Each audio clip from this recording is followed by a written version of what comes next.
few of you guys wanted to see my vinyl setup, so I'm going to show it to you. Now, bear in mind, I paid nothing for this. Zero. Nothing for the turntable, nothing for the receiver, and nothing for the speakers. I have a total investment in this of about $40, and that was to buy a new belt for the turntable. Everything else I got for free. I love it when people throw this stuff away. For those of you that are just dying to see my turntable setup, this is it. It's an old Thorns TD165. I have a Shure cartridge on there. And I got this turntable for free. I know you guys are probably not believing that, but in fact I got this. This is a Sansui 9090. I got that for free as well. And I got the speakers that I've got connected to this system. They were also free. These are Technics. They're SB 7000 speakers. And I know it's not a lot of light on in here, but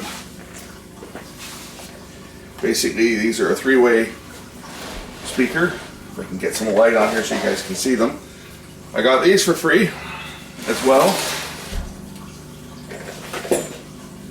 These are monstrous base ported, I think they're 15-inch drivers on here. Mid-range and tweeter.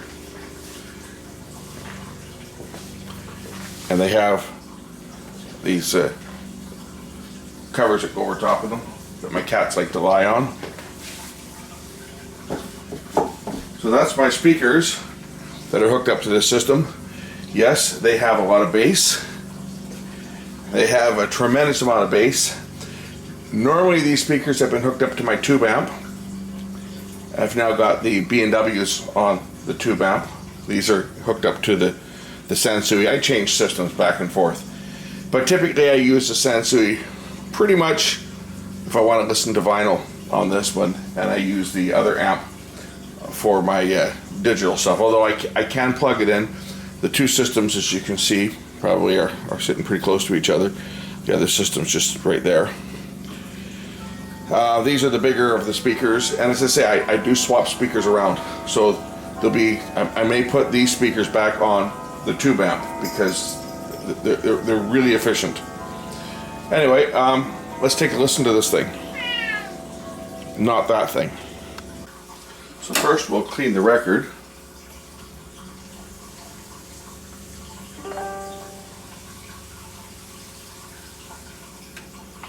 You guys might want to see how accurate the speed is on this table. Well, it's not that accurate. And there's no way to change the speed. This is a synchronous motor.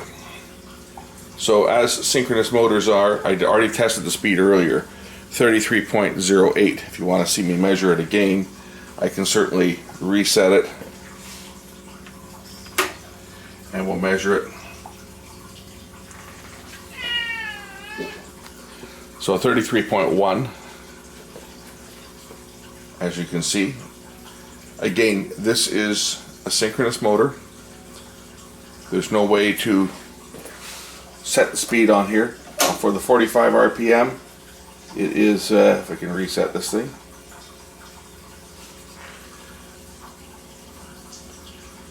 Oh, 44.3, 44.4. It's a belt drive system. It has a synchronous motor, and the speed is set by the actual motor itself. I gotta watch out now. I got cats all over the place. They're likely to jump on this thing when I go to play it. I obviously can't play this for more than a few seconds, or I'm going to pull a copyright, but I'll just put it on just for a few seconds. This is one of many records. I was given a whole whack of records, like tons. A whole box full, and I have never gotten through most of these records. This one's the Kinsey Report, Edge of the City. I've never played this record before. This is the first time I've put this one on. As I say, I was given a collection of about, I don't know, a couple hundred records. Someone just said, here's my collection, you can have them.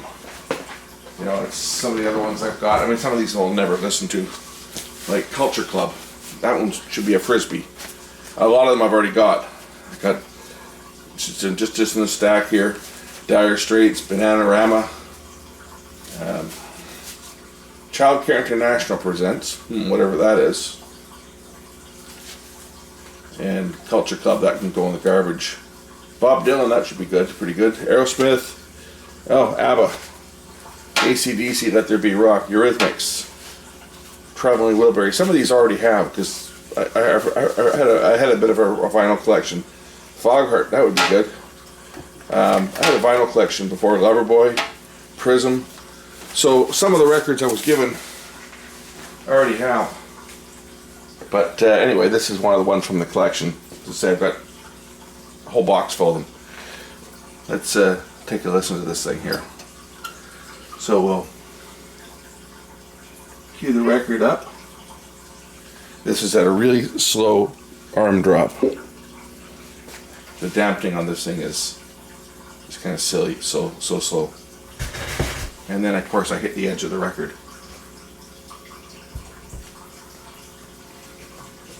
Good for the needle.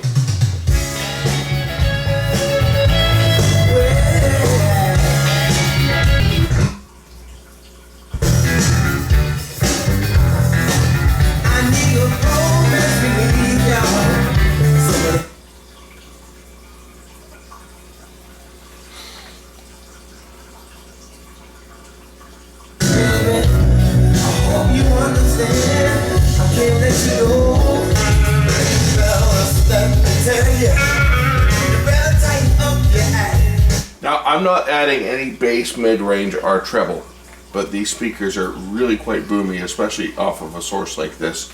These speakers actually work better on a tube amp, believe it or not, and I get better results if I turn the bass down on the receiver.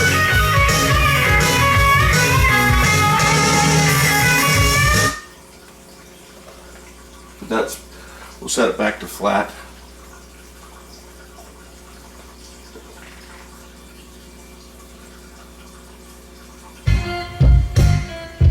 Every time you need somebody. I have a record I probably can play. I'm going to go dig it out. This is a record I probably can get away with playing. This is the Langley Community Band from Langley Senior Secondary School concert band, 1972. This record is not in great shape. And if you're wondering how I ended up with a record like this, well, my cousin was in that band and they recorded their session and got records pressed. And I got given a record in 1972.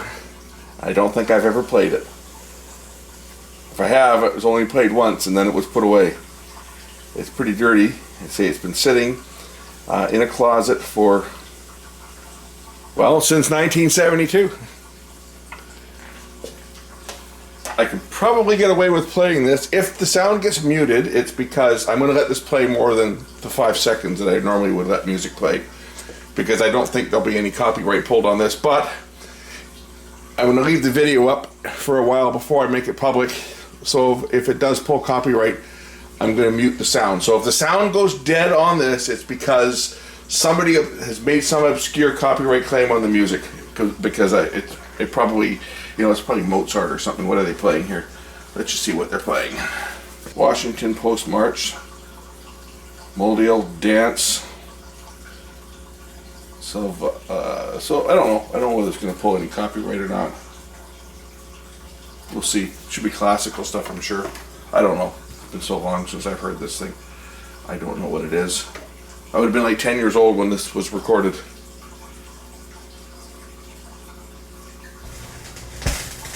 Scratch, scratch, pop, click. Oh.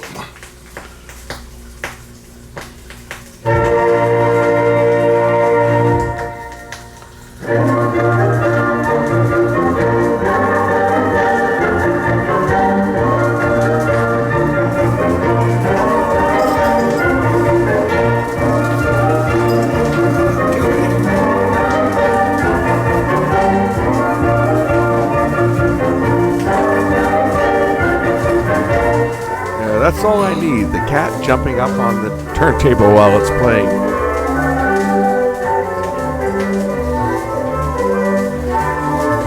Oops.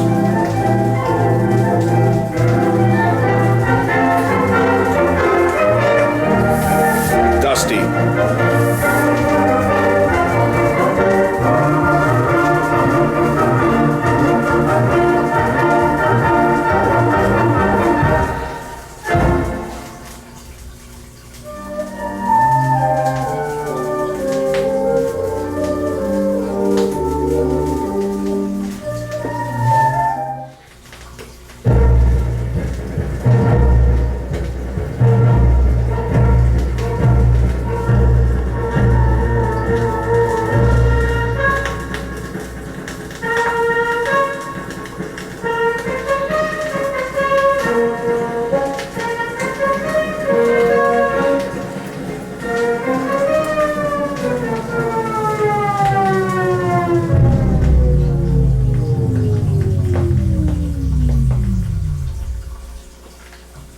That's enough of that. Let's flip the record over.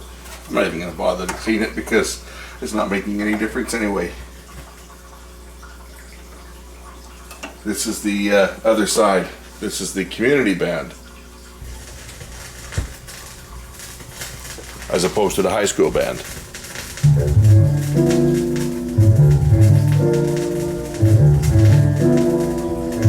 Actually, there's a little better music.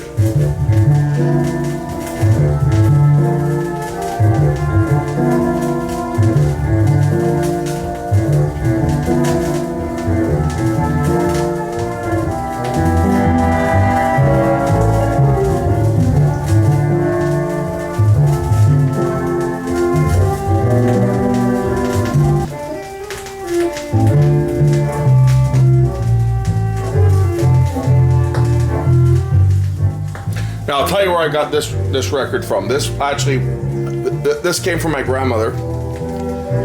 My cousin was in the band. He's I'm trying to think. Jeez, I'm getting old now. He's in his 70s now. He was in high school. I think I was grade 12. It was in 1973. So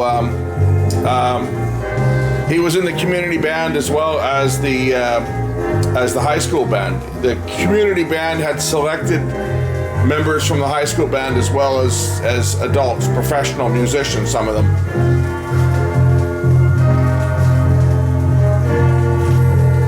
Anyway, when they cut this record in 1973, a copy was given to my grandmother, and it was in her record collection, and that record collection ended up in my record collection. Most of the stuff I'd never listened to, a bunch of 78s, a lot of opera, stuff that I'll never listen to,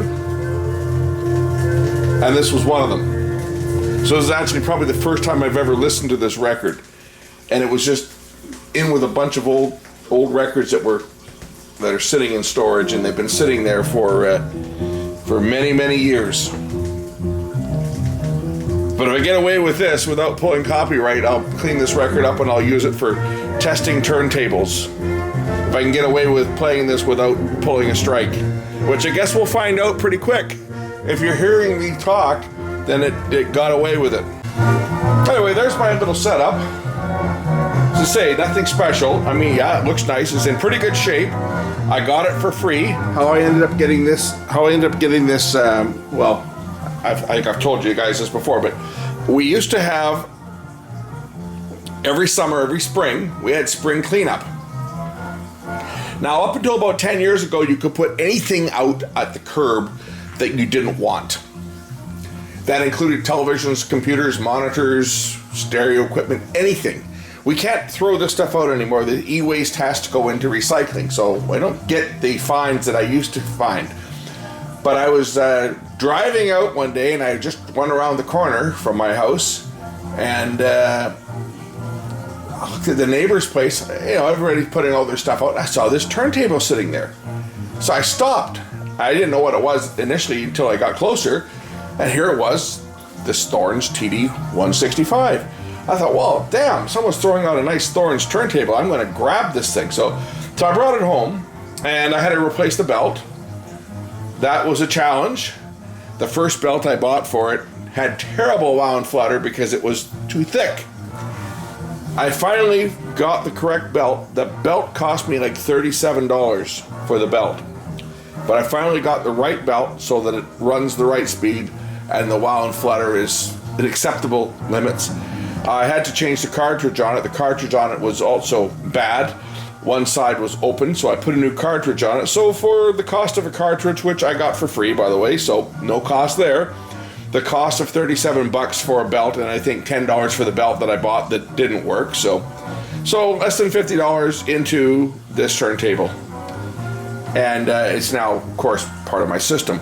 The amplifier, the receiver, story behind that one goes about in the 1980s, I guess, mid-1980s. I had another cousin, not the cousin that is in this band, but another cousin, we'll call him the black sheep of the family. And he brings me this amplifier. It belonged to his roommate at the time. So he said, "Can I fix this amplifier?" And I said, "Sure, I can fix it." I had to replace all of the outputs and drivers and some resistors and stuff. So at the time I told him it's $200 to fix this amplifier. Now, bear in mind, I put over $100 worth of parts into the thing, so I wasn't really making a hell of a lot of money on it. I was doing it for my cousin who belonged to his friend, and he said, "Okay," he says, "let me take the amplifier and I'll get you the cash." And I said, "No offense, but you can hand me the cash now, and then you can take the amplifier." He says, "Oh, well, I got to get it from the owner." I said, "Great, get it from the owner and give me the cash, and you can have the amplifier." He said, "I'm not letting it out of my sight because he could take it home, hook it up to his shorted speakers, and blow the crap out of it again, and then say, 'Oh, well, it doesn't work, I'm not paying.'" I said, "And then I'm stuck holding the bag." So I said, "You want the amp? You pay for it now." So, of course, he didn't pay for it. And he kept saying, "Well, his friend wants to try it first." It's not going to happen. I said to him, I said, "It's going to go up $100 every month. Every month that it sits here, it's going up $100. Because I wanted the money. I'd put over $100. I think I probably put about $120. I had to replace all 8 output transistors on it and a bunch of other parts. And I think it was a couple trips into the part shop because I got some parts in it and found I needed more. Had to go back to make another run down to Main Electronics. So, it was a couple runs into the shop to pick up parts. And I was working in the business at the time, but this was something I was keeping on the down low because if my boss had found out I was fixing stuff at home, I would have been fired just like that. Anyway, long story short, he comes back about, I don't know, almost a year later. He goes, "Yeah, I got the money for the unit." And I said, "Well, it's not that much now. It's $500 now." I said, "You thought I was kidding about charging you a storage charge? I wasn't kidding. You wanted it's $500. Well, at that point, he left it with me. Never paid me a dime and never picked the unit up. I've had many offers. I had several offers a number of years ago to buy this amplifier. I got lowballed at. I was offered $700 for it. I said, "No, I don't think so." And then the guy that offered me $700, he upped his price to $1,000 for it. I said, "No, not selling it for $1,000. Now I wouldn't sell it for $2,000 because I see what these things go for. People pay ridiculous amounts of money for these 9090 receivers. And granted, they're a great receiver, so I'm not parting with this one. This one is my vinyl setup.